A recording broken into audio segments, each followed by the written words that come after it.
tarde. Meu nome é Thiago Miano. Vou continuar agora as minhas aulas sobre a filosofia do Paulo Freire.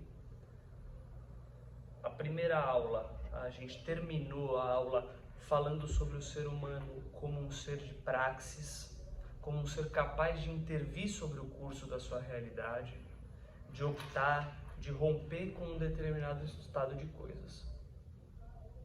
Aqui, nessa aula, o meu intuito é compreender com vocês a diferença ontológica entre o ser humano e o animal. E, posteriormente, que a gente possa trabalhar a ideia e a especificidade do trabalho humano na constituição do ser social, na perspectiva marxista. Bom, diferente dos animais que vivem em estado de adaptação permanente, que vivem presos ao seu suporte, aonde não há diferença entre um ontem, um hoje e um amanhã, aonde não há história no sentido de uma transformação gradativa mesmo do seu tempo em que vivem, né? Ao longo do tempo não existe transformação gradativa no mundo dos animais. O ser humano é um ser integrado ao seu contexto e capaz de intervir sobre o curso das coisas. O homem, diferente do animal, não é refém dos seus instintos e pode refletir sobre sua atividade no curso da execução. Pode transformar conscientemente o seu entorno, humanizar o mundo por meio do seu trabalho. O homem faz história, faz cultura. Cultura aqui, como diz o Paulo Freire, tá certo? Que é toda intervenção consciente do homem no seu meio. Toda atividade humana refletida capaz de humanizar o mundo. Enquanto para o ser que está no suporte, que é o caso dos animais, a sua atividade no mundo é apenas nele mexer-se. No mundo humano, contextualizado histórica, social e culturalmente, os seres humanos não só se mexem, como interferem. Ou alguém já ouviu falar numa história dos rinocerontes, do desenvolvimento da cultura das galinhas, das instituições de alguma espécie animal. Desde que mundo é mundo, as abelhas constroem colmeias, as formigas, formigueiros. E nada mais foi inventado por esses seres. Não foi possível a esses transcender as limitações da sua própria natureza. Eles estiveram presos ao seu mundo e ao seu suporte. Tá certo? O sujeito, na interpretação freiriana, tal como em toda a tradição do materialismo histórico, constrói a sua história num determinado espaço-tempo. Não é um sujeito isolado das relações humanas, ahistórico, abstrato, tal como insistem as narrativas burguesas e liberais de orientação metafísica. É, em primeiro lugar, um ser social. Mais que isso, um ser que só pode ser compreendido à luz das suas condições concretas. Porque as suas próprias ideias, os seus valores, os seus pensamentos são produtos dessas condições. Tem uma passagem bem didática do Livro Vermelho, tratando do processo de conhecimento numa perspectiva materialista. Segundo Mao, Livro Vermelho do Mao Tse Tung, para se obter um conhecimento verdadeiro sobre um dado da realidade, é preciso partir do concreto para o abstrato e depois retornar ao concreto para examinar a sua validade na experimentação científica. Seriam essas etapas aqui do processo de conhecimento. Os incontáveis fenômenos do mundo exterior objetivo refletem-se no cérebro humano através dos 5 órgãos do sentido: vista, ouvido, olfato, gosto e tato. Assim se constitui, no início, o conhecimento sensível, certo? É o conhecimento empírico, a primeira forma de conhecimento. Num segundo momento, quando esses dados sensíveis se acumulam suficientemente, produz-se um salto, pelo qual eles se transformam em conhecimento racional, em ideias. É do sensível que vem para a ideia. Ocorre então, essa sistematização das ideias pela razão, a sua formalização na mente humana. Em seguida, vem a segunda etapa do processo de conhecimento, a etapa que vai do espírito à matéria, do pensamento à existência, e onde se aplica na prática social o conhecimento adquirido na primeira etapa. Aqui é um movimento de retorno ao real, tá certo? Então, mal entende que o processo de conhecimento teria passagem do conhecimento sensível, empírico, ao conhecimento racional, e em seguida do conhecimento racional, o seu retorno ao concreto, que seria aonde se daria a prática revolucionária.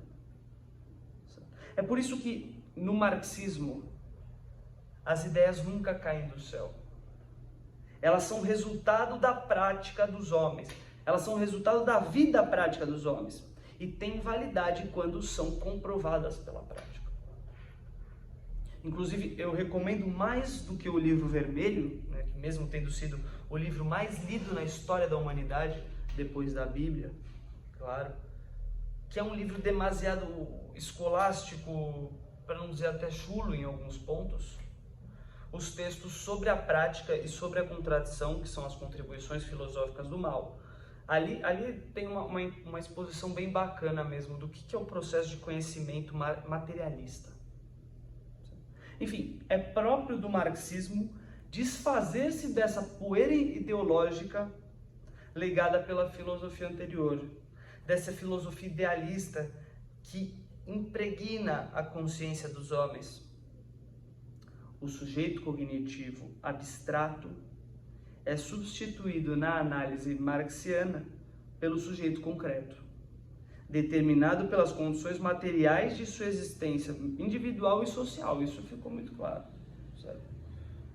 Por isso, não existe nada como uma natureza humana a priori, que seja responsável por fazer dos homens egoístas, competitivos, individualistas.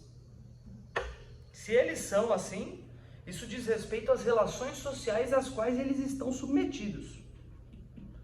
No caso, hoje os homens são subjugados pelo modo de produção capitalista. É isso que vai constituir o seu ser no mundo, não nenhum dado a priorístico.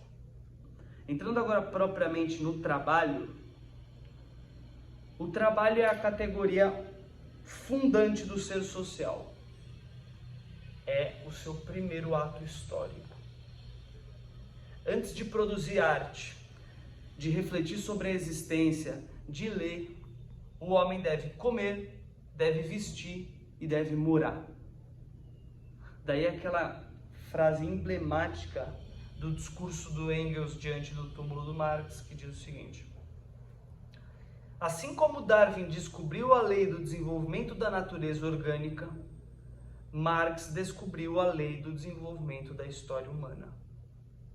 O simples fato, até aqui encoberto sob pululâncias ideológicas, que é toda essa construção metafísica, religiosa, moral, que as classes dominantes criam historicamente para a conservação da sua ordem social, de que os homens, antes de mais nada, têm primeiro que comer, beber, abrigar-se e vestir-se antes de se entregarem à política, à ciência, à arte, à religião. É isso que uma análise materialista nunca pode perder de vista: a ordem das coisas.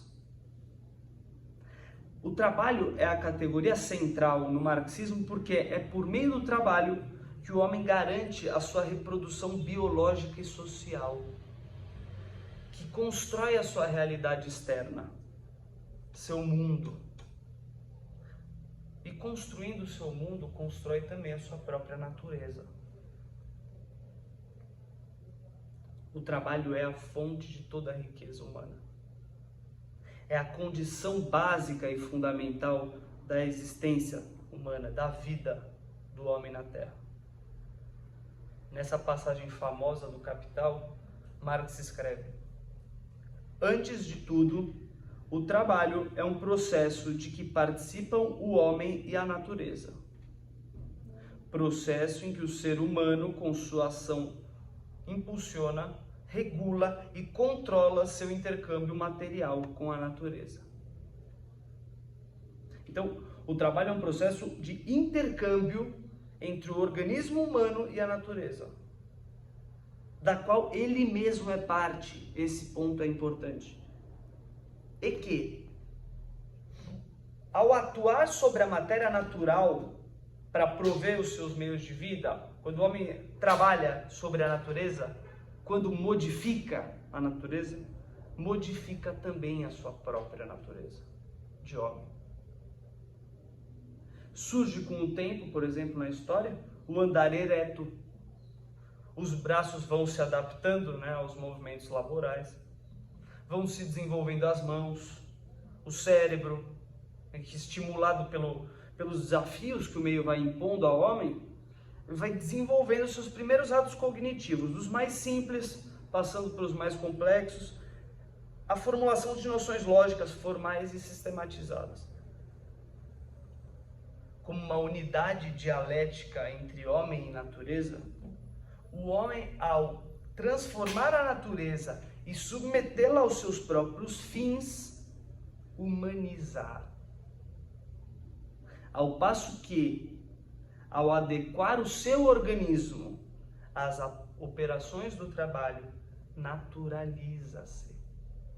Isso é muito importante. É por isso que não existe na interpretação marxista uma natureza fora do homem, algo a ser explorado e domesticado por esse, como é próprio da ética mercantil capitalista e do seu discurso positivista.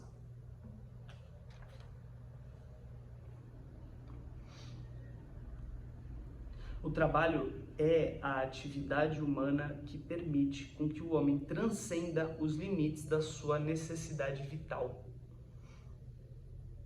Porque com ele, e diferente dos animais, o homem não apenas satisfaz as suas necessidades da sua existência biológica, de comer, vestir e morar, como dizia o Marx, como mediado pela ciência e pela técnica produzida historicamente, pelo seu gênero, supera suas determinações biológicas e, muita atenção aqui, constrói um mundo humano à parte do mundo determinado dos animais. Por quê? Porque os animais simplesmente reproduzem a sua condição básica de existência, a sua manutenção no meio. É assim, estendendo o seu domínio sobre as forças da natureza, que o homem cria as condições para a superação do reino da necessidade em direção ao reino da liberdade. É esse o caráter único do trabalho humano, é essa a especificidade do trabalho humano que faz com que Marx afirme no Capital que o pior mestre de obras supera a melhor das abelhas. Por quê? Porque antes de executar a construção de uma obra, o homem já possui no seu cérebro a imagem ideal da sua construção. O que faz do seu trabalho, o que traz ao seu trabalho um caráter reflexivo, consciente. Num dos textos mais intrigantes mesmo, e pouco conhecidos do Engels, que chama Sobre o papel do trabalho na transformação do macaco em homem, o autor escreve o seguinte: a influência duradoura dos animais sobre a natureza que os rodeia é inteiramente involuntária e constitui, no que se refere aos animais, um fato acidental. Mas, quanto mais os homens se afastam dos animais, mais sua influência sobre a natureza adquire um caráter de uma ação intencional e planejada, cujo fim é alcançar objetivos projetados de antemão. Ou seja, é isso que eu estou dizendo. É o trabalho que, antes de ser realizado, o homem já possui a imagem ideal da sua construção na sua cabeça. É isso que o Engels está dizendo.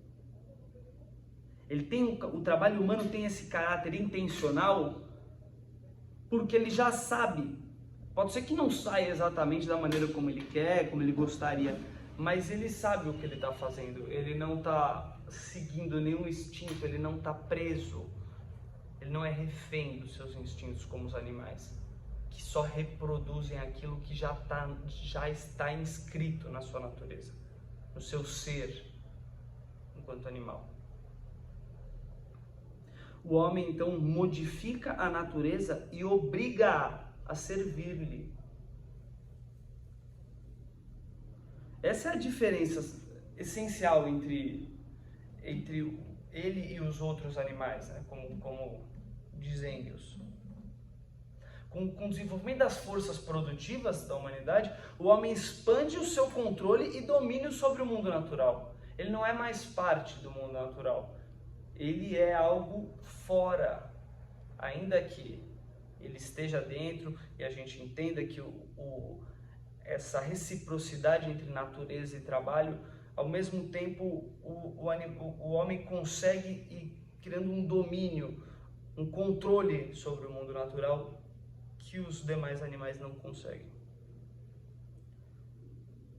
Aqui essa frase interessante do Teotônio dos Santos diz exatamente isso.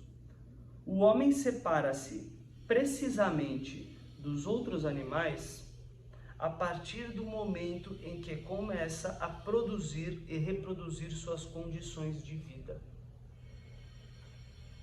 Como escreve Freire, vai dominando a realidade, vai humanizando-a, vai acrescentando a ela algo de que ele mesmo é fazedor.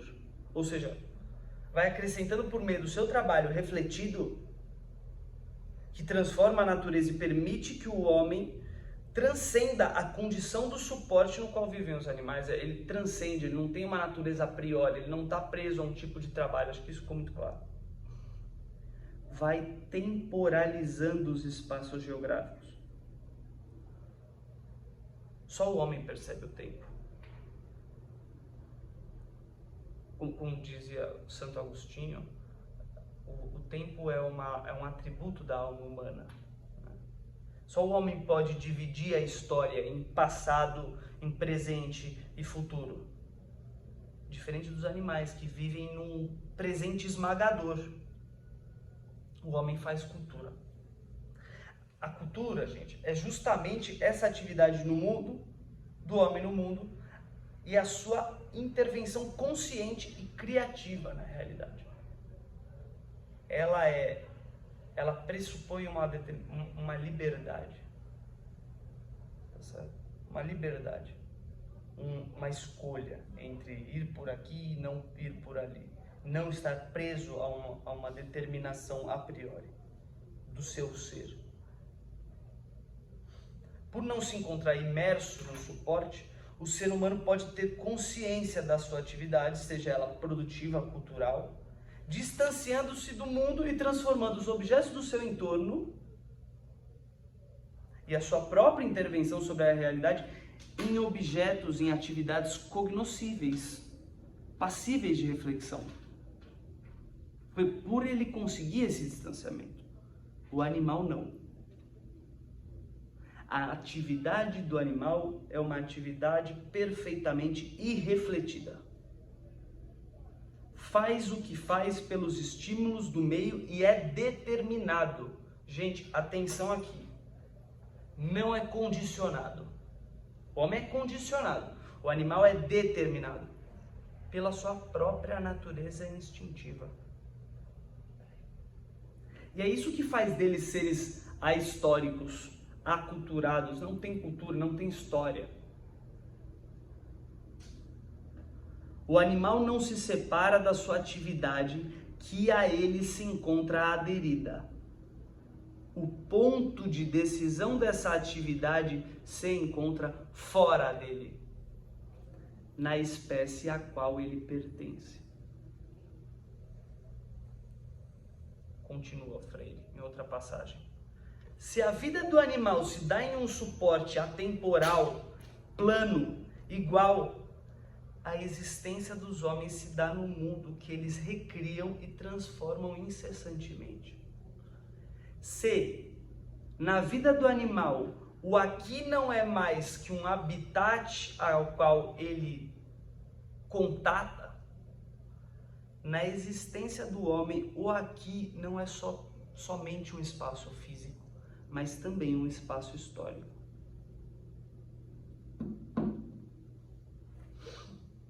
No entanto, o capitalismo rompe com esse intercâmbio orgânico entre homem e natureza, com essa atividade consciente do homem, tornando-o refém de forças que ele não controla. Na privação dos seus meios de trabalho, o homem é obrigado a vender-se como mercadoria. Como mercadoria para o capitalista. O trabalhador é detentor de uma única mercadoria. O seu trabalho, o seu corpo, as suas qualidades vitais. Em outras palavras, a sua força de trabalho que ele vai vender no mercado. Porque senão ele não come, senão ele não se veste. Se ele não se vende e encontrando-se divorciado dos seus meios de produção, ele é obrigado. O trabalho no capitalismo não é um trabalho livre, é um trabalho imposto. As relações de trabalho não são relações de escravidão, mas Lenin, por exemplo, falava em escravidão assalariada. Por quê? Porque se você não trabalhar, se você não vender a sua força de trabalho para o capitalista, você não come. Você não mora, você morre de fome. Você é livre, tá? Você pode vender o seu trabalho ou não, mas se você não vender, você não vive. Então, que liberdade é essa? Essa é a denúncia desde sempre, né? Desse tipo, dessa falsificação ideológica que é dizer, falar em liberdade no sistema capitalista. O homem se encontra divorciado, então, muita atenção aqui, da natureza. Porque no capitalismo, os meios de produção material, como eu estou dizendo, eles estão na mão de uma classe, eles estão na mão da burguesia, que é a classe detentora do capital.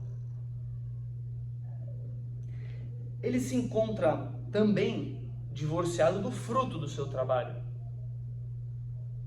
Porque ele está alienado no processo produtivo e esse trabalho se cristaliza numa mercadoria para o capitalista vender.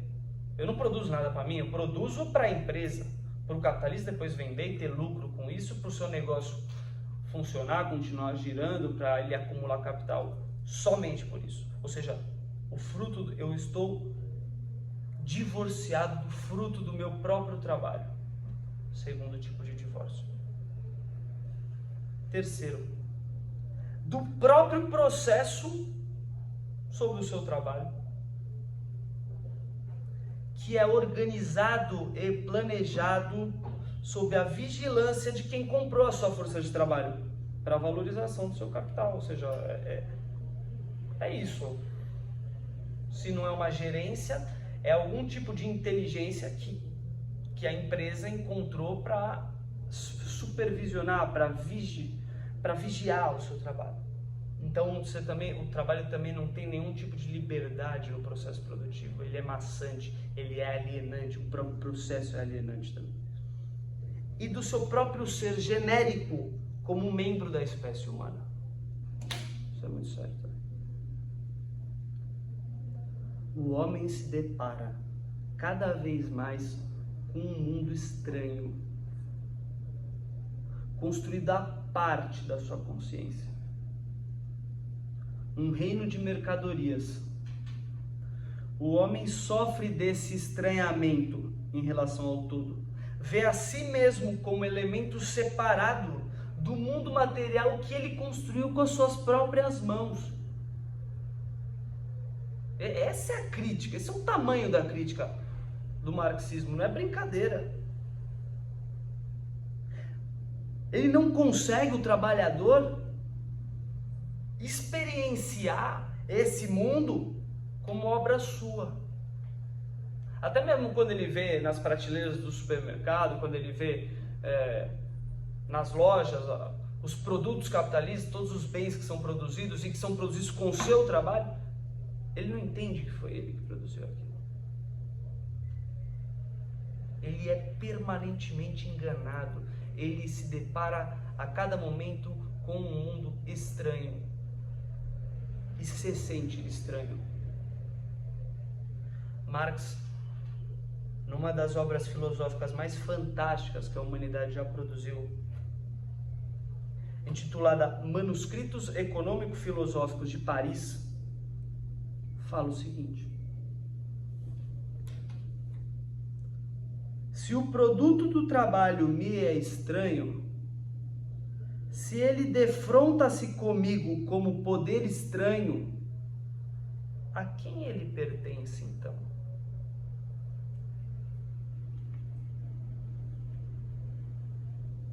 Se a minha própria atividade não me pertence, é uma atividade estranha, forçada, a quem pertence então? A outro ser que não eu. Quem é este ser? O ser estranho ao qual pertence o trabalho e o produto do trabalho, para o qual o trabalho está a serviço e para a fruição do qual o produto do trabalho, só pode ser o homem mesmo. Certo? Não são os deuses ou qualquer entidade metafísica. É o homem quem explora o homem. É o homem no capitalismo quem engana, quem vive às custas do trabalho de outro homem. E é assim que essa dignidade inata ao trabalho humano se rompe. E é assim que